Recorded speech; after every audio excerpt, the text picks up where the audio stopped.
நேரடியாக எதிர்கொள்ளும் நிலையில் நான் இருக்கிறேன் என்று சந்தோஷமாக கடவுளுடைய வருகையை நாம் வரவேற்கலாம். அதான் இங்க சொல்லுங்க. ஆகவே பிள்ளைகளே, அவர் தோன்றும் போது, தோன்றும் போது நற்கருணையிலிருந்து தோன்றுவார். விண்ணகம் என்றால் நற்கருணை தான். நற்கருணை தான் விண்ணக உணவு. அதுதான் விண்ணகத்துக்கும் மண்ணகத்துக்கும் உள்ள பாலம். அது வழியாக தான் விண்ணகம் ஏறி சென்றார்.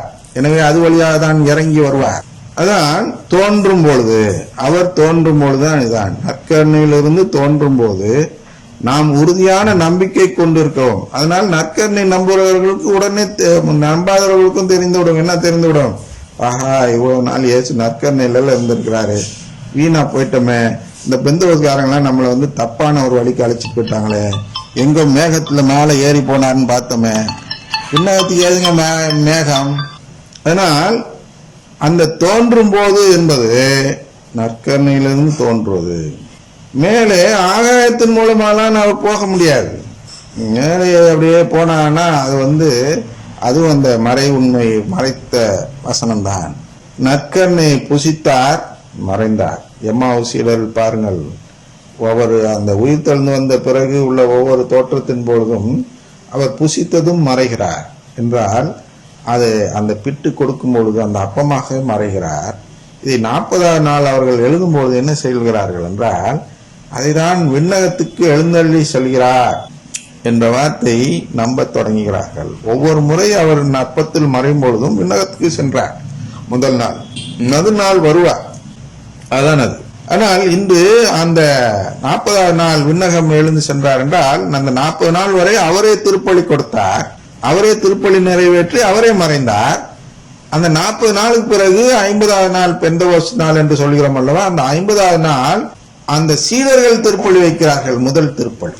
அதைதான் அந்த நாக்கு வடிவில் இறங்கி அங்கீகரிக்கிறார் என்பதை பார்க்கிறோம். எலியாவின் பலியை அங்கீகரித்தது போல் இந்த பலியையும் அங்கீகரிக்கிறார் என்று நாக்கு வடிவில் இறங்கி காட்டுகிறார்.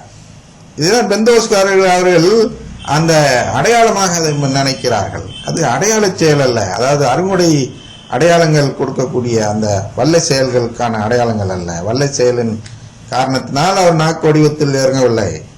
நாக்கு வடிவத்தில் ஏன் இறங்கினார் என்றால், அவர்கள் எல்லாம் கூடி அந்த ஒரு வாரம் ஆகிவிட்டது, உடன்படிக்கை புதுப்பிக்கும் நேரம் வந்துவிட்டது என்பதால் அந்த பாஸ்கா திருநாளின் பொழுது அந்த பெந்தகோஸ் அப்படின்னா 50ஆவது நாள், பாஸ்காவின் 50ஆவது நாளின் பொழுது அதை நிறைவேற்றுவதற்காக திருப்பலி ஒப்பு கொடுக்கிறார்கள். அதனால் அந்த திருப்பலியில் மறைகிறார். அது முன்னாடி அதை பார்க்கிறாங்க. 40ஆவது நாள் அதான் விண்ணகம் எழுந்து சென்றார் என்று எழுதி வைத்தார்கள். அந்த விண்ணகத்திலிருந்து எப்படி வருவார்? எப்படி அது வழியா போனாரோ அது வழியா தான் திரும்பி வருவார். எப்படி போனாரோ அப்படியே வரப்போறாருன்னு அந்த வானதூதர் சொல்வார். அதான் இது. அவர் தோன்றும் பொழுது திருப்பி அது வழியா தான் தோன்றுவார். அதுல தான் மறைந்து போறார், அதிலே தோன்றுவார்.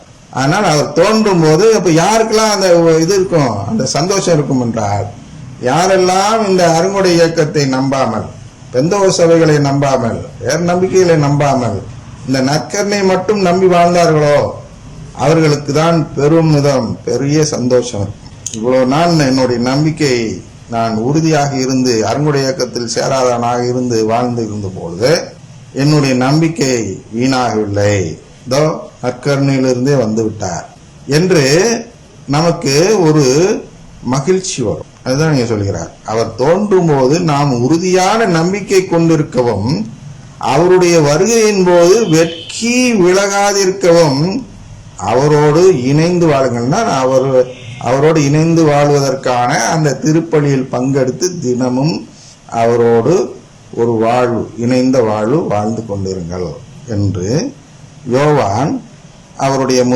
அதனுடைய 2ஆம் திருமுகத்தில் எழுதுகிறார். தந்தை மகன் தூயாவின் பெயராலே ஆமென்.